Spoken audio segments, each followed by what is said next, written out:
नमस्कार, जय जोहार। साथियों, जागो पंच में आप सभी का हार्दिक स्वागत, अभिनंदन।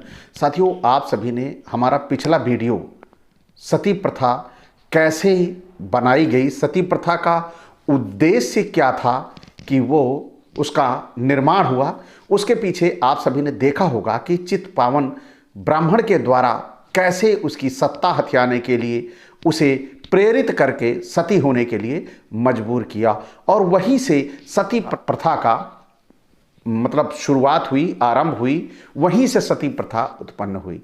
और आप सभी को यह मालूम होगा कि ये चित्पावन ब्राह्मण वास्तव में कहाँ से आई और कैसे भारत में अपना प्रभुत्व जमाने लगे। यहाँ पर वो आए, यहाँ की पूरी सभ्यता में हेर फेर किया, यहाँ बदलाव किया, ग्रंथों में बड़े बड़े बदलाव किए और ग्रंथों में बदलाव करके अपने आप को सुपीरियर ब्राह्मण सिद्ध करने में सफल भी हो गए। यहाँ के जो ब्राह्मण थे पहले के, जिन्हें आर्य कहा गया, वो उनके आगे फीके पड़ गए, उनकी बुद्धि के आगे कमजोर पड़ गए। साथियों, आज का वीडियो बड़ा महत्वपूर्ण होने वाला है, क्योंकि आपको आज इस वीडियो में जो पता चलने वाला है, सबसे पहले तो ये कि जो देवियां आपके भारत में थी, वही देवियां मिस्र में भी थी। जो असुर यहां थे, वही असुर वहां भी थे। जैसे यहां की देवियों के 4-4, 8-8 हाथ हुआ करते थे, वैसे ही मिस्र की देवियों के भी 8-8 हाथ हुआ करते थे। साथियों, कहानी बड़ी मजेदार है। देवी देवता जो मिस्र से भारत आए या भारत से मिस्र गए, ये नहीं कहा जा सकता, लेकिन इतना जरूर कहा जा सकता है कि इस पुस्तक में, जो मैं वैदिक संपत्ति पुस्तक लाया हूं, इसका लेखक कह रहा है कि मिस्र से सारी देवी देवता भारत में आए। तो आज आपको ये जो वीडियो है आपको स्पष्ट करेगा कि जिस प्रकार दुर्गा देवी मिस्र में थी, जिस प्रकार यहां भारत में है, दोनों की एक ही कहानी है, लेकिन देश अलग हैं और नाम अलग हैं। उद्देश्य वही है, असुरों का संहार। तो साथियों, आइए मैं आपको ले चलता हूं पुस्तक की ओर, क्योंकि पुस्तक में ही वो खजाना छिपा है जो आज आप तक पहुंचना बहुत जरूरी है। तो इसमें कह रहे हैं कि सब प्रमाणों के अतिरिक्त अभी हाल में जो प्रमाण मिले हैं, उनसे भी ये विदित होता है कि चित्पावनों ने जाली ग्रंथों की रचना की। कौन चित्पावन? मोहन भागवत का नाम आपने सुना होगा। मोहन भागवत आपसे छिपे नहीं है। आरएसएस के इस समय वो आका कहे जाते हैं।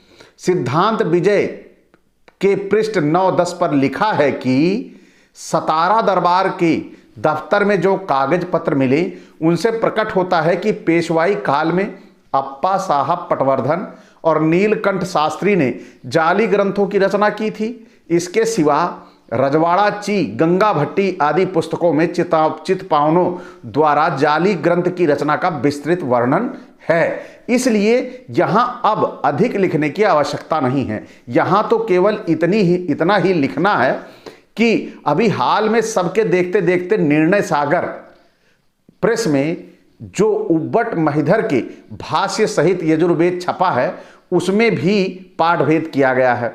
यजुर्वेद का श्रेष्ठ ते लक्ष्मीष्ट पत्न्या प्रसिद्ध मंत्र है। यह मंत्र बंगाल की छपी हुई प्रति में महिधर उब्बट के भाष्य के साथ छपा है। इसमें श्री और लक्ष्मी रूप 2 वेश्याओं का वर्णन है। अब यहां पर ऐसी बात जब की जाती है, ऐसा थंबनेल बना दिया जाता है कि श्री और लक्ष्मी को वेश्या कहा गया है, तो निश्चित तौर पर एफआईआर होना तय है।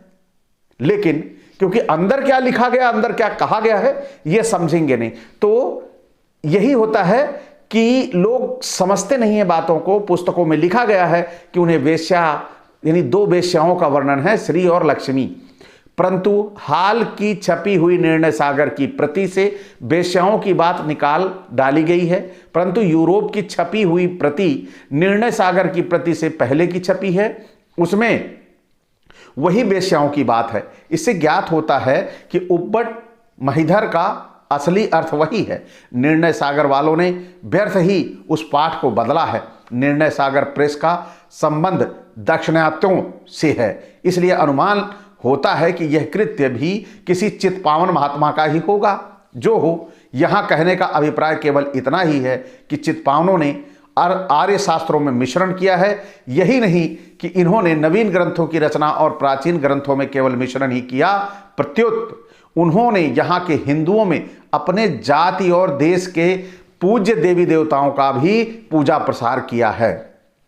यहाँ हम उनके देवता का भी एक नमूना दिखलाते हैं। अब असली बात पे आते हैं। अभी तक आपको पता चल गया होगा कि भारत में कैसे देवी देवताओं को डाला गया और यहाँ के रहने वाले आर्य ब्राह्मण थे, वह भी घंटा बजाने में मस्त हो गए।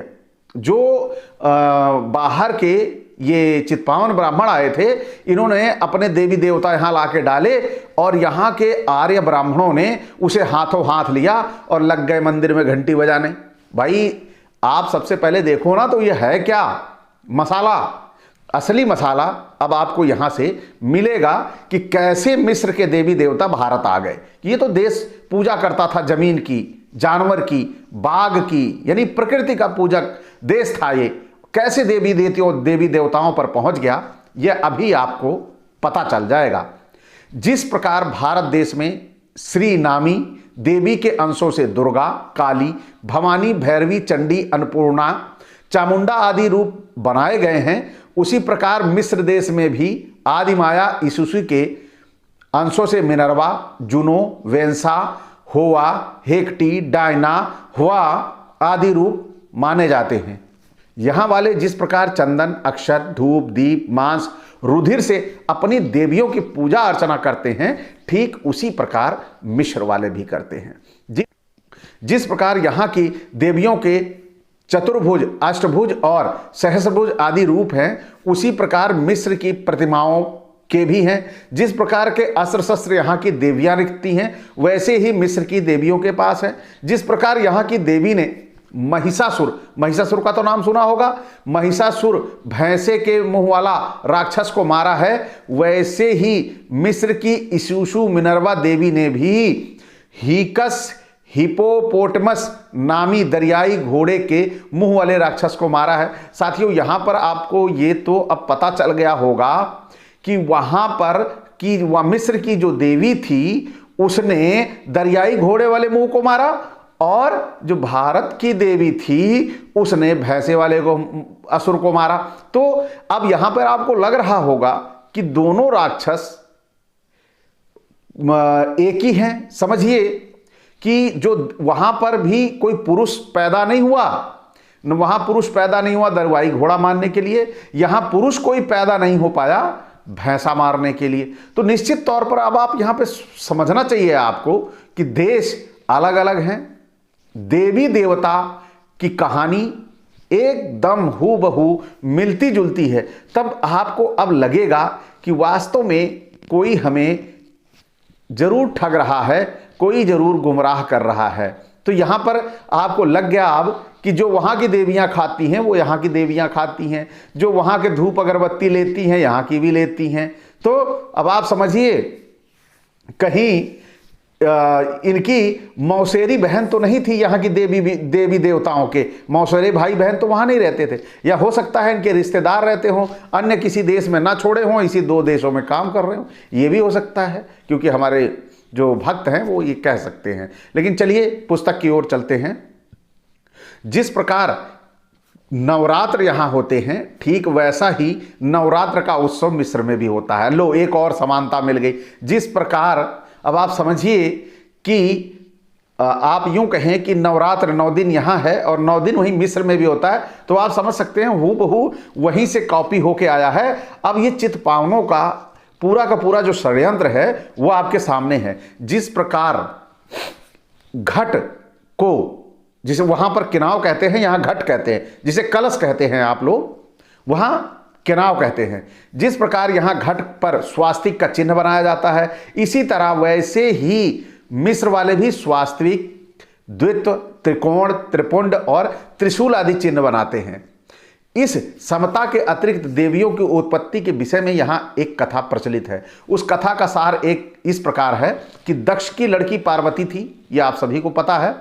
उसका विवाह शिव के साथ हुआ। एक दिन उसके पिता ने अनेक पशुओं की बलि दी, किंतु इस बलिदान के समय अपनी कन्या को नहीं बुलाया, परंतु कन्या वहां स्वयं आई। कन्या ने वहां जाकर जब अपने पति का भाग न देखा तो उसने प्राण त्याग दिए। इस पर शिव ने क्रोध किया। वीरभद्र नामी एक भयानक जंतु को पैदा कर वहां भेजकर दक्ष का सिर कटवा लिया। दक्ष के मरने के बाद शिव अपनी स्त्री का शव अपने कंधे पर रखकर नाचने लगे। इसी बीच में विष्णु ने अपने चक्र से उस स्त्री शव के 51 टुकड़े कर डाले और अनेक स्थानों पर फेंक दिया। ये सब टुकड़े कामाक्षी, मीनाक्षी आदि नाम से मातापुर और कलकत्ता आदि में उग्रपीठ बन गए।